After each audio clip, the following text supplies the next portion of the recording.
Hello, everyone. Welcome to the Daydreamer Podcast. It's your host, Kasia speaking. How have you been? So, we are now in June, mid year.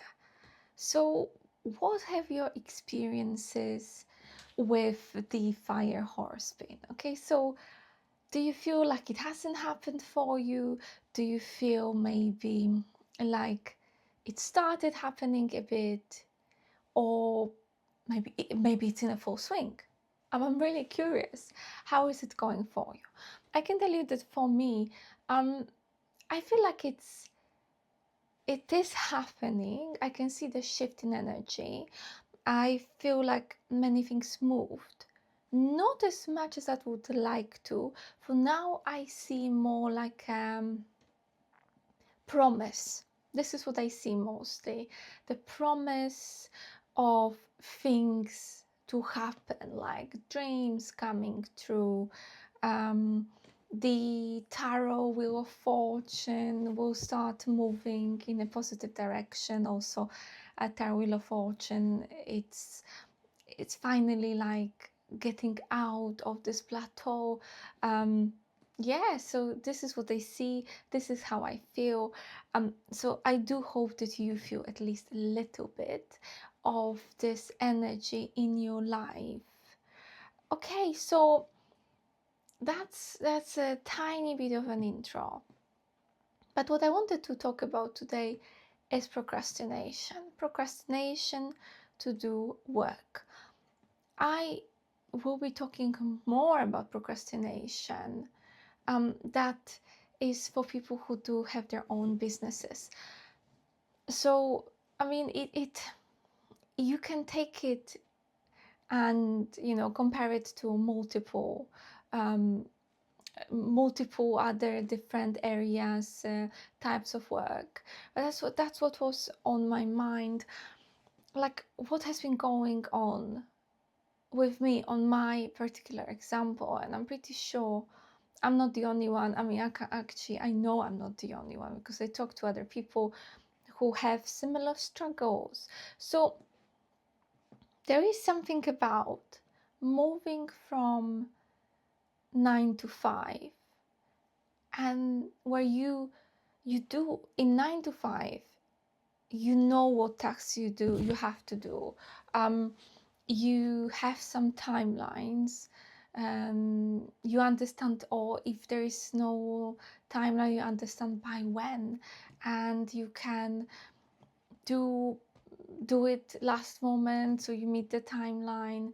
Where is the time, like, to when there's less work, you can do less work, and everything is fine. For the working for yourself, it's a bit of a different animal. It's like you can't, you can work as much as you want.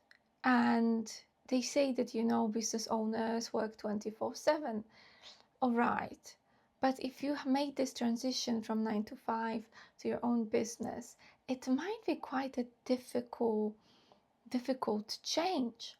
Because now, okay, when you have one-to-one clients, all right, that's the time that someone's showing up at your door, or you have like online meeting in your calendar, and this is where you have to do the work. But what about the other times? What about the time, I don't know, you're doing a podcast, you have to find the time to make your podcast. You run your social media. What about all the work you can do around your social media? Maybe you're writing something, like all the stuff that you can manage your own time. And I feel like it can be one of the biggest curses of this whole thing. So I've been really struggling when I have one-to-ones. Yeah, that's, like I said, easy. But with recording, even though I really like recording podcasts, I do feel really difficult to just get on with it, because I just constantly feel like I have no energy, or don't want to, or feel some internal blockages. Not to mention social media. Social media is, I feel, like the worst part of the business. I heard it from quite a few people that if they could just do the work without social media, that'd be amazing, because most people don't like doing social media. If you like doing social media, then you're lucky. Then you're really lucky. I really, really don't like it. I find that it's very easy to get burnout. And I don't want to swap one burnout for another burnout. But you also, if you don't do work for your business, then you don't make money. There is this type of work for yourself that actually may not directly translate into money, which is even more difficult, because you might be growing your business, you might be growing your, let's say, I got stuck to the social media, you might be growing your social media, and before you see any movement there, before you see any actual evidence that it's working, to pay you back, might last a while, and you'll be doing all this work without seeing anything in return. So that's another very difficult aspect of this work. And there is something I recently discussed with my peer from my psychotherapy school, because we are all, not all, but most of us want to change our lives and, move away from what we used to do fully into this new way of having clients, businesses, etc. So there is what I think is very much aligned with what I feel, and my blockages is the fear of failure. It's so deeply rooted. I've really, since I started my business, that was it like November 2025? So when you think about it, December, January, February, March, April, May, June. Yeah, so that wasn't difficult math. Fine. 7 months. So it's not a very long time. And I did have some clients already, because, I've been working in spirituality, or like before as a coach. It's always been somewhere, always been like a bit of a side job. So I had many clients over the years. I first started having clients, I think, when was it? Was it late teens or early 20s? No, I think it was late teens, because I did my coaching certificate. Oh no, I did my coaching certificate in the uni. You know what? I don't remember, but it was a long time ago. So over the years, I have worked with many people in different modalities, but I was fully focused on my corporate career. So I didn't really have, time to have more than few clients here and there, that they come back to me on regular basis, that I do it somewhere after work, over a weekend, or something like that, right? So when I started, I, maybe had some clients, but I felt like here in the UK, I will never build any client base. And I must say, for me, Poland, which is weird because I don't live there anymore, I guess the network is bigger there, moved much faster with the clients. UK slower. So the percentages, I have more Polish clients to the UK clients, but it is growing, and I see it's moving. I know people reaching out more and more. So I do manage to, like, in these 7 months, actually build a nice base. It's not yet where I want it to fully be, even though I do have limits. So when I'm in Poland, a lot of my clients want to work face-to-face.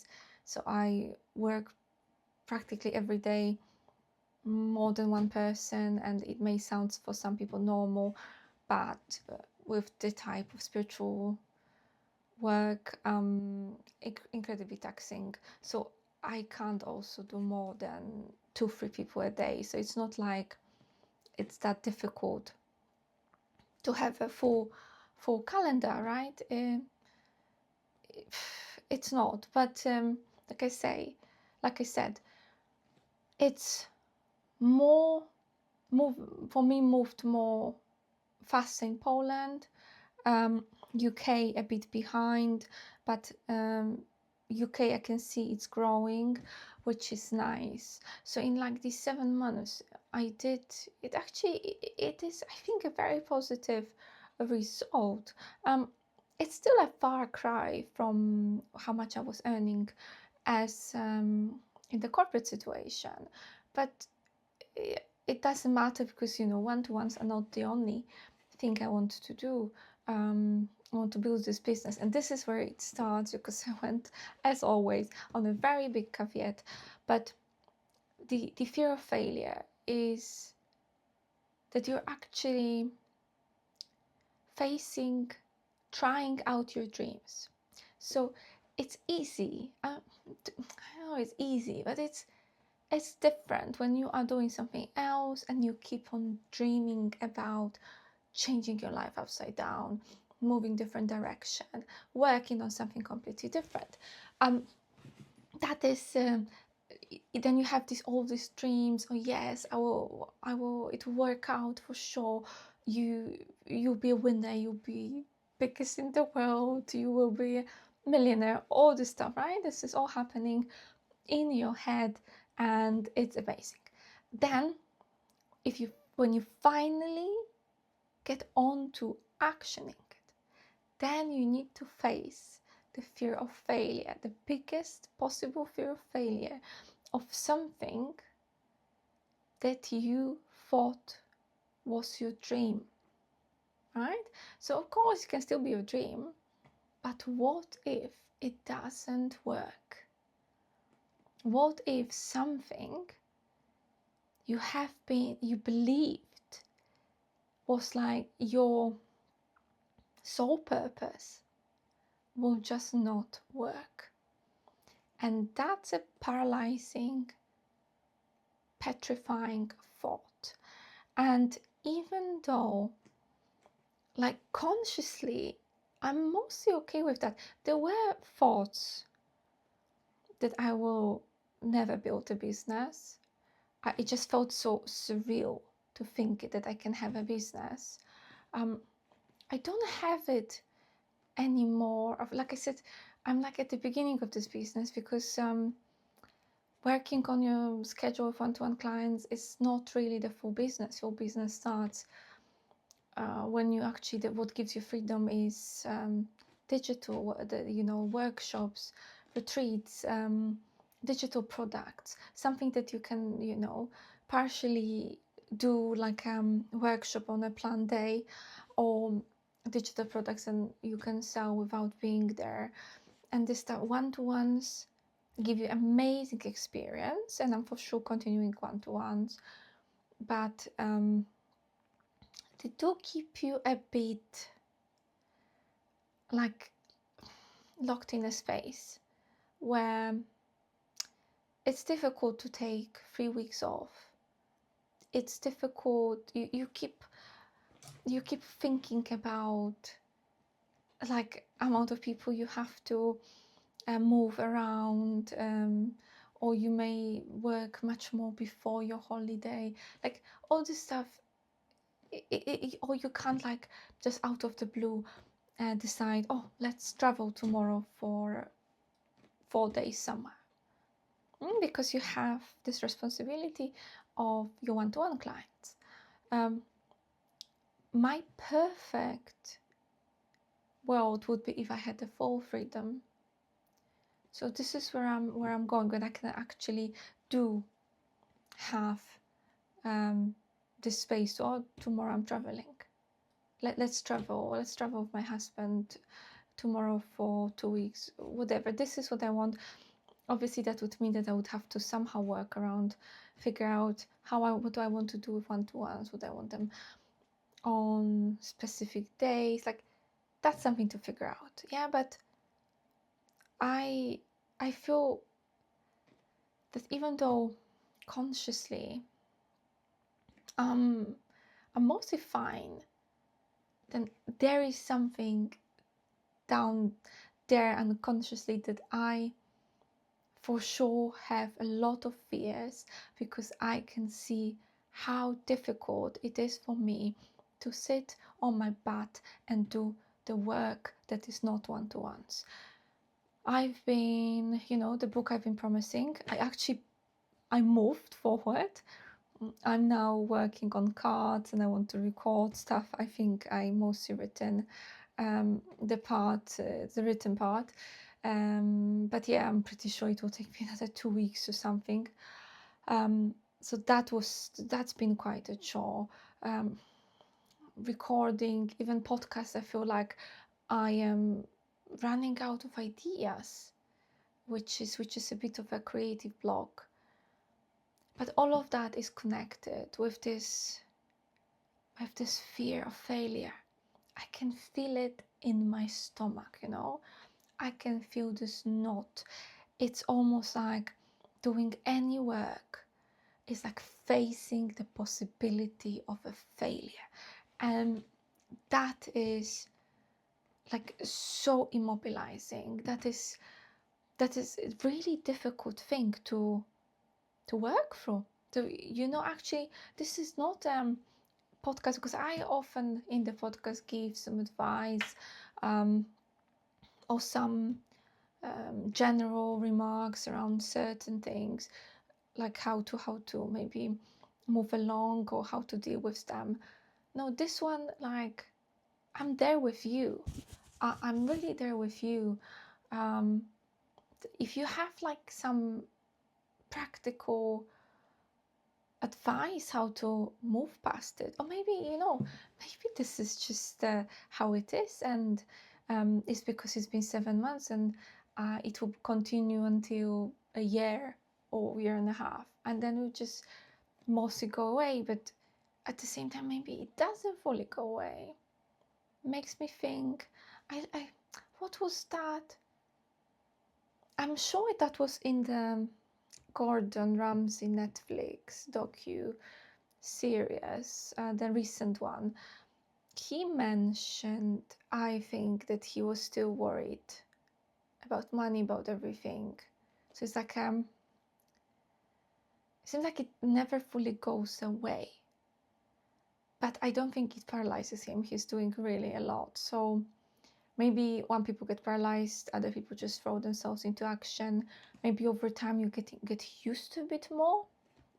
So yeah, do I have a fellow business owners that started approximately 6 months to a year? Are you still struggling? Do you work non-stop? Do you actually have motivation to work non-stop, or discipline? Or do you, like me, really struggle? I even have problems with my health around it. It's honestly, my mind loves the somatization. I would say I don't love it that much. So it can even be that I even tell my husband, you can keep me accountable. Starting tomorrow, I'm spending every day 3.5 hours working, no matter what it is.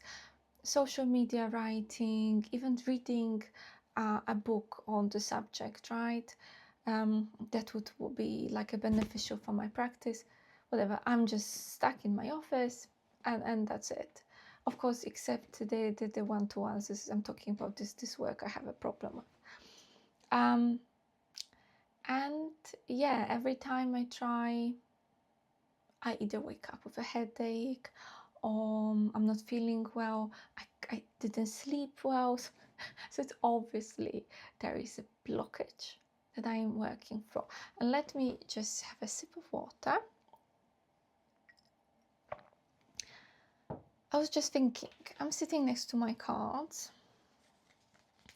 So where is it? Oh, I'm asking the cards, and then we will do some cleansing. We can all use cleansing. I will also use it for myself.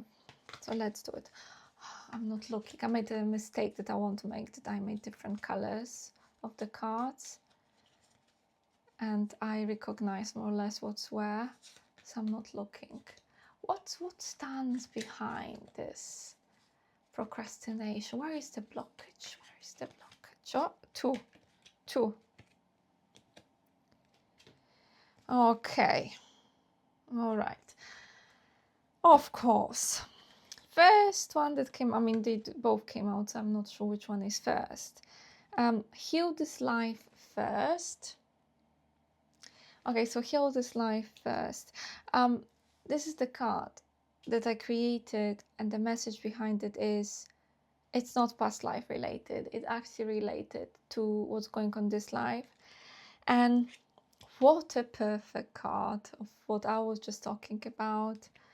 I am protecting my heart from the pain. So it's almost like, yeah, if you don't try, you don't know. But for your mind, it actually, this not knowing might be safer than knowing you're not good enough, right? So that's what's happening here. And it's a very tough one. And let me now try. Let me try to, it wasn't planned. I mean, you probably know that other than just some subject, I don't really plan much.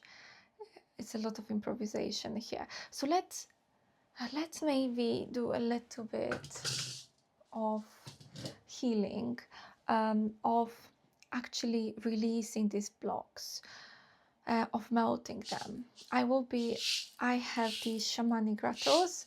I started my healing, spiritual healing, as from the shamanic like way, and I quickly developed something of my own. But yeah, I started with the rattles and with the drum. So yeah, so this is rattles.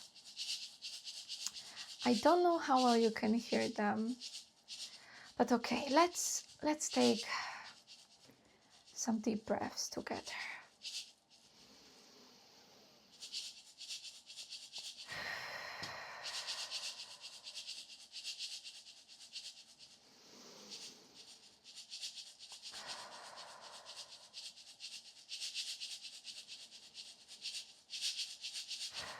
And of course, do this only if you're in a safe place to do it, to close your eyes, to relax.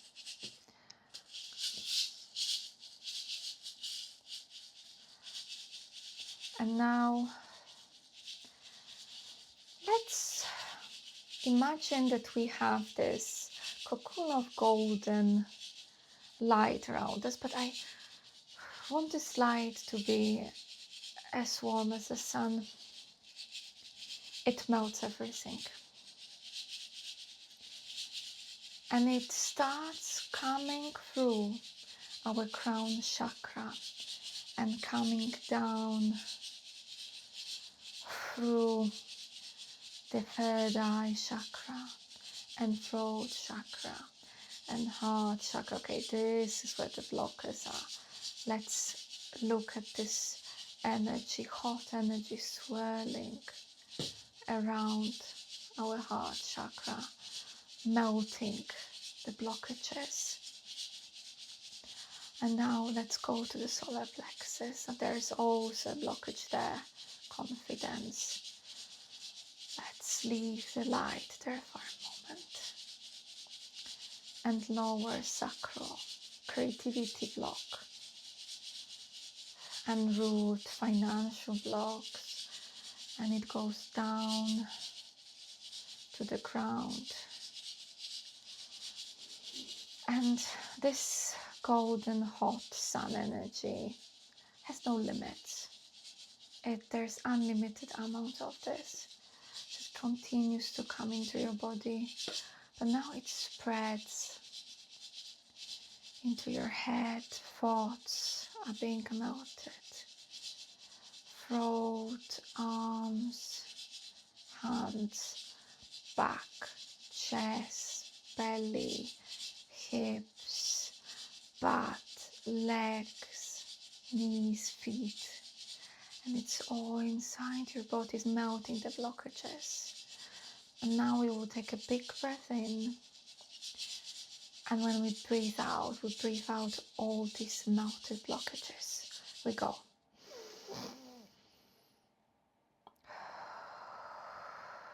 One more time.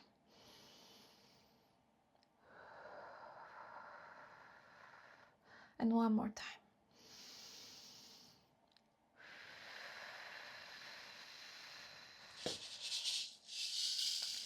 And now, please allow me to send you some healing energy. I will connect with the universe. The energy goes through me. I'm connected with the ground, goes through my hands, and it goes to you. And I'm sending you this energy of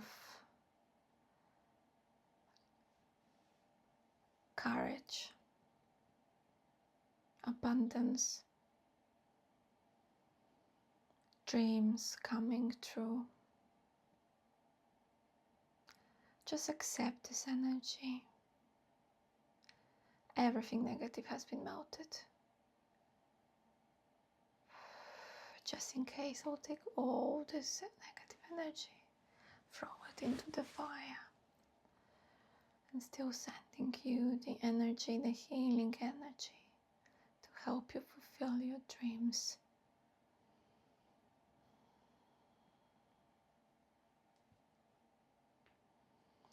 Thank you so much, and I do really hope you enjoyed it. Thank you.